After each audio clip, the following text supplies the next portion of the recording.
Hello and welcome to Word with the CEO. My name is Brendon Kleen, the digital communications specialist here at the Global Sport Institute, joined by Global Sport Institute CEO Ken Shropshire to introduce our new NIL National Snapshot poll and our accompanying digital issue here at Global Sport Matters. Ken, this issue it's centered on our new poll on name, image, and likeness rules and how folks around the U.S. view this new era in college and high school sports. So what did you want to learn from this poll and this month's work? And what are your main takeaways from what the poll showed? Hey, Brendon. Well, I wanted to learn what was going on in people's minds about this new era of student athletes and high school student athletes potentially being able to earn money for their name, image, and likeness.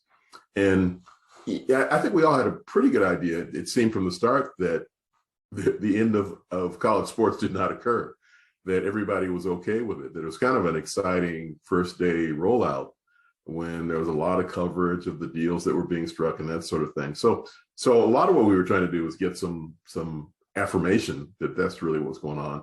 And the other piece was to see if there's any differences among demographics in terms of feelings about it or not. So some of that might be some of the more interesting outcome that's there. And also that there's some, I think there is a little bit of, well, we don't want this to go too far.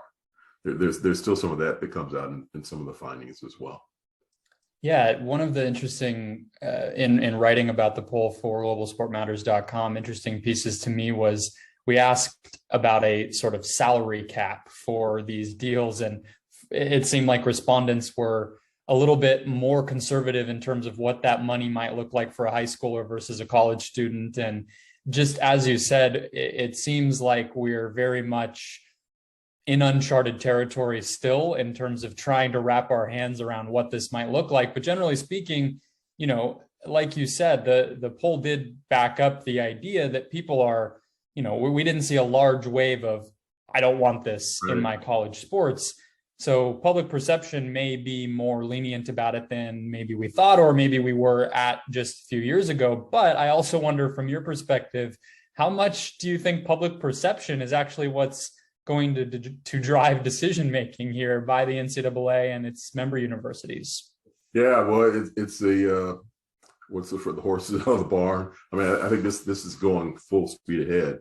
And if anything, it's going to be tough to regulate anymore. It's going to be how far you let it continue to go. So whenever regulation does step in, whether it's federal or NCAA, I don't think you can reel back too much from wherever we are in that moment.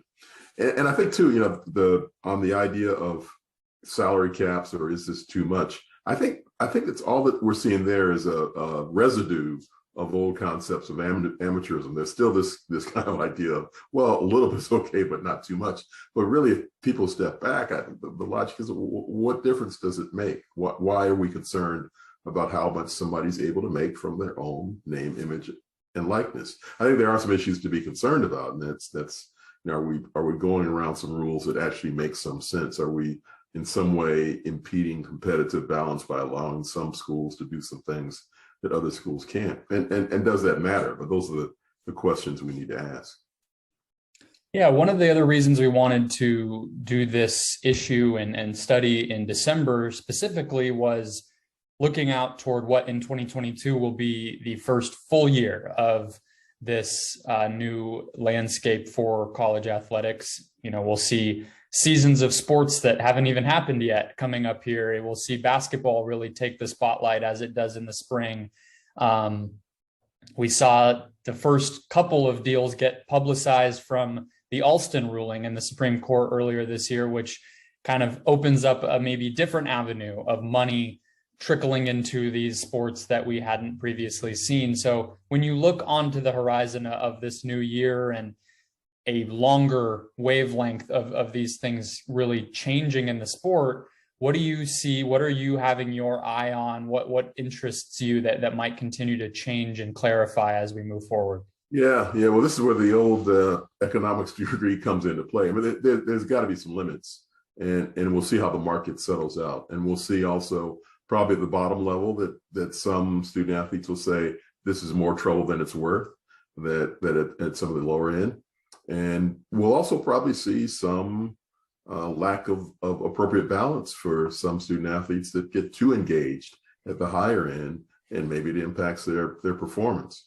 But my overall long-term view, and I think what we'll see, maybe not fully in this first full year, but evolving, is that this will all settle out. It will all balance out.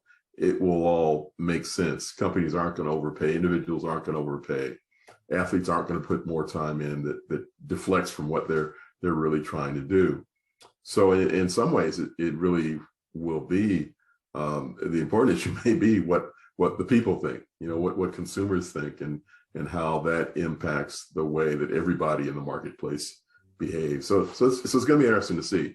And the bummer in it all will be the NCAA or federal government or states getting more aggressive on this, finding ways to fit within whatever the Supreme Court says next, or state courts say next on these kinds of issues.